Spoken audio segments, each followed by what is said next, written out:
Start with the name of Allah, who is the most merciful. Assalamu alaikum. Open your English book, page number 13. The chapter number 2, The Dove Who Spoke the Truth. आज हम chapter पढ़ेंगे the Dove who spoke the truth, एक कबूतर जिसने सच बोला। ठीक है, ये चैप्टर की हेडिंग जो है बेसिकली 12 पेज पे, लेकिन जो रीडिंग इसकी स्टार्ट हो रही पेज नंबर 13 से हो रही, इसलिए मैंने पेज नंबर 13 बोला है। You will read your chapter by yourself and I will translate your chapter for you. So let's start from the first para. चलें स्टार्ट करते हैं। अब पहले पैराग्राफ में हमें बता रहे हैं कि एक कबूतर और जो चमगादड़ है, जो दो साथी थे, जो एक सफ़र पर रवाना हुए थे एक दफ़ा। तो फिर जब वो रात के अंधेरे में पहुँचे और जब बहुत ज़्यादा अंधेरी रात हो गई थी और एक वो तूफ़ानी रात थी, तो उन्होंने देखा कि रात बहुत तूफ़ानी है। तो उन्होंने इधर उधर देखा कि कुछ वो छत या साया तलाश कर रहे हैं जहाँ पे वो ये तूफ़ानी रात गुजार सके, लेकिन उन्हें आसपास कोई भी जो है ना नज़र नहीं आया कि वो उनका वेलकम कर सके, कि वो रात वहाँ गुजार सके, क्योंकि सब परिंदे और जानवर थे वो सो चुके थे अपने सुराखों में, अपनी गारों में और अपने अपने घोंसलों में। तो अब वो लोग देख रहे थे कि उनको कोई जगह नहीं मिल रही कि जहाँ पे वो रात गुजार सके। फिर अचानक उनको एक ना खोखला सा दरख्त नज़र आया जहाँ पे कि एक जो बूढ़ा जो था, उल्लू था, सरदार था, वो रहता था वहाँ पे, जो कि रात को देर तक जागता था अंधेरों में। ठीक है, अब आते हैं पिक्चर के नीचे नेक्स्ट पैराग्राफ में। तो वो दोनों एक दूसरे से कहते हैं कि चलो यहाँ पे दरवाज़ा बजाते हैं। किसने कहा? उनसे बैट ने कहा, उससे कबूतर से कहा चमगादड़ ने, चलो यहाँ पे दरवाज़ा बजाते हैं। जहाँ दरवाज़ा बजा के देखते हैं कि ये जो बूढ़ा जो है वो है उल्लू है, ये ना सोया हुआ नहीं होगा। ये रात का टाइम जो होता है, ये घंटा इसका गश्त करने का होता है, और इस स्टॉर्मी नाइट में तो ये अभी नहीं निकला होगा शिकार वगैरह पे, तो इसलिए जाग ही रहा होगा। तो जब उन्होंने वो उसका दरवाज़ा बजाया, तो जो उल्लू था, मास्टर सरदार उल्लू जो था, उसने ना वो बोला कि कौन है यहाँ पर। तो फिर वो जो दो मुसाफिर थे, ये जो चमगादड़ और डव थे, कबूतर थे, इन्होंने आवाज़ दी कि क्या तुम हमें अंदर आने दोगे, काम करने दोगे इस तूफ़ानी रात में। तो फिर ये जो उल्लू था, सरदार उल्लू था, इसने रूखे और सल्फी से अंदाज में बोला कि उन्हें हाँ अंदर आ जाओ, और बड़ी आहिस्तगी से उनको दावत दी कि आओ मेरे साथ जो है ना मेरा रात का खाना शेयर कर लो। जो कबूतर था वो तो बहुत ज़्यादा थका हुआ था, वो मुश्किल ही कुछ खा सका था, लेकिन वो जो लालची चमगादड़ था वो तो बड़ा खुश हो गया। जल्दी जल्दी उसने कहा कि मैंने जैसे खाना देखा है तो मैं खाना खा लूँ।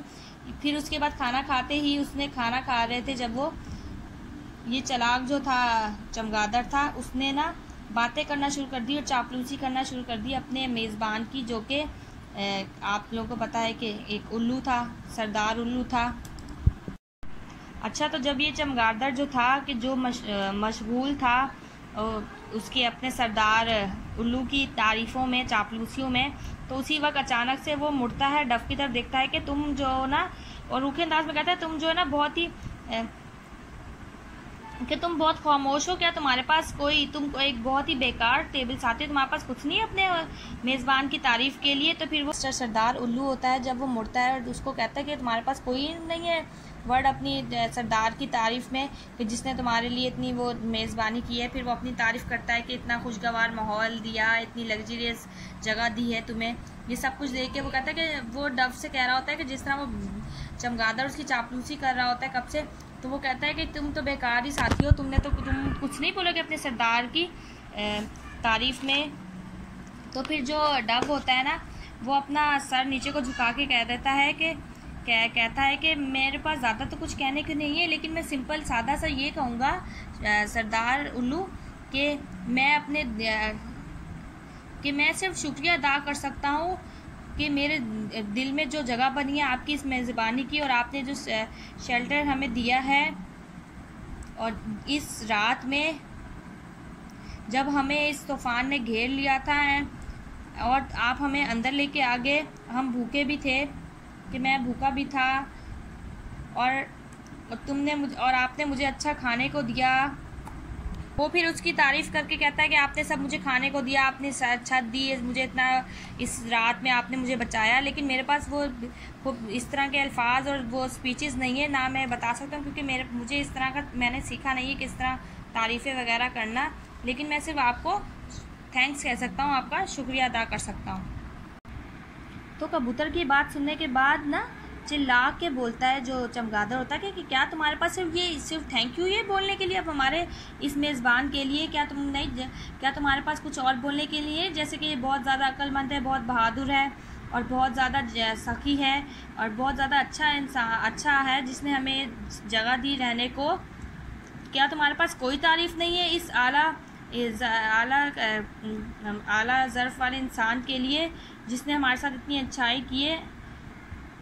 मुझे तुम्हारे साथ रहने पर शर्मिंदगी है कि तुम ऐसी जो मेहमान नवाजी डिज़र्व नहीं करते और ना ही तुम ये शेल्टर डिज़र्व करते हो।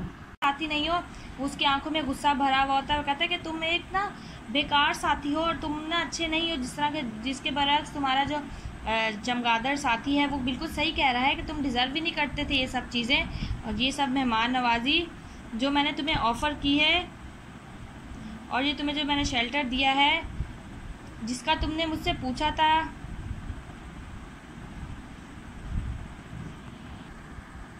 तो जब उल्लू से कहता कि तुम तो इन चीज़ों को डिज़र्व ही नहीं करते, तुम्हें मैंने सब चीज़ें दी हैं, तो जाओ अपनी इस खामोशी के साथ बाहर इस समंदर में, इसमें तूफ़ानी रात में जाओ, तुम्हें पता चले तुम्हारी खामोशी जो है तुम्हारा कितना साथ देती है। तो इसकी बातों में ये जो चमगादड़ होता है चालाक, वो भी बड़ी गूंजती हुई आवाज़ में कहता है हाँ जाओ तुम भी बाहर देखो, अपने पैरों को फड़फड़ा के कहता है कि जाओ तुम देखो बाहर जाके कि तुम्हारी खामोशी तुम्हारा कितना साथ देती है। और फिर वो ये जो बेरहम दोनों होते हैं उल्लू और बैट, ये उसको बेचारे डव को, कबूतर को इस तूफ़ानी रात में बाहर निकाल देते हैं।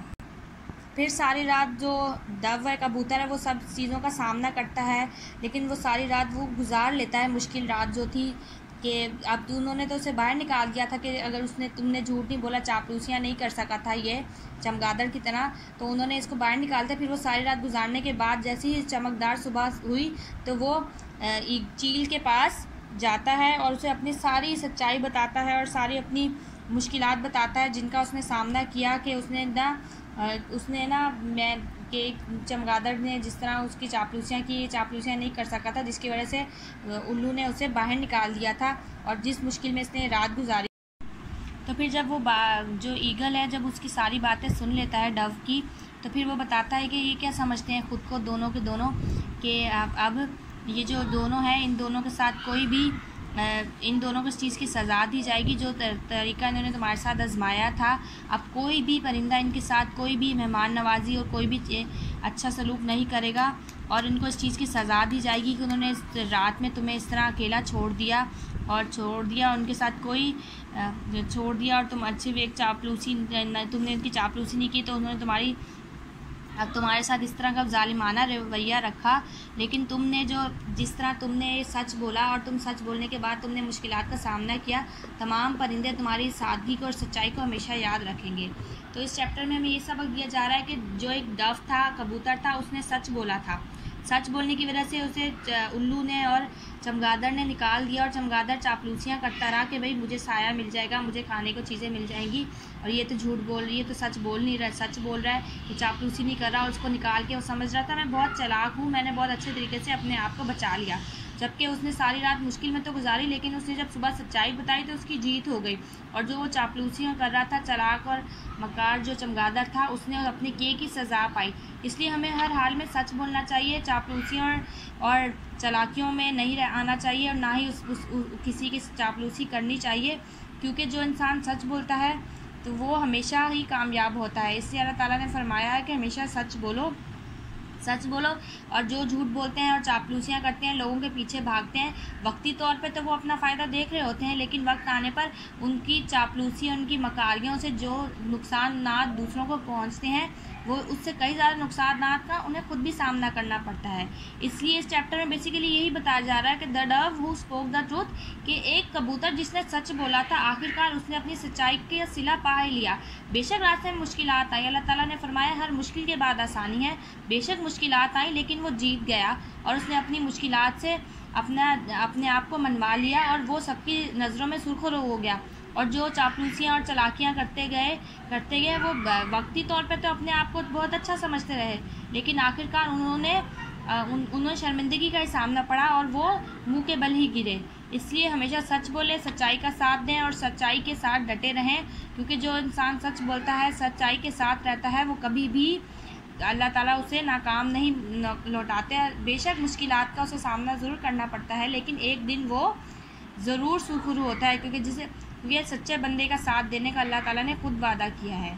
तो इसलिए इस कबूतर से हमको देख के हमें ये सबक सीखना चाहिए कि हमें हमेशा सच बोलना चाहिए और सच्चाई का साथ देना चाहिए। तो ये तो हमारा चैप्टर था जो मैंने आपको समझा दिया है।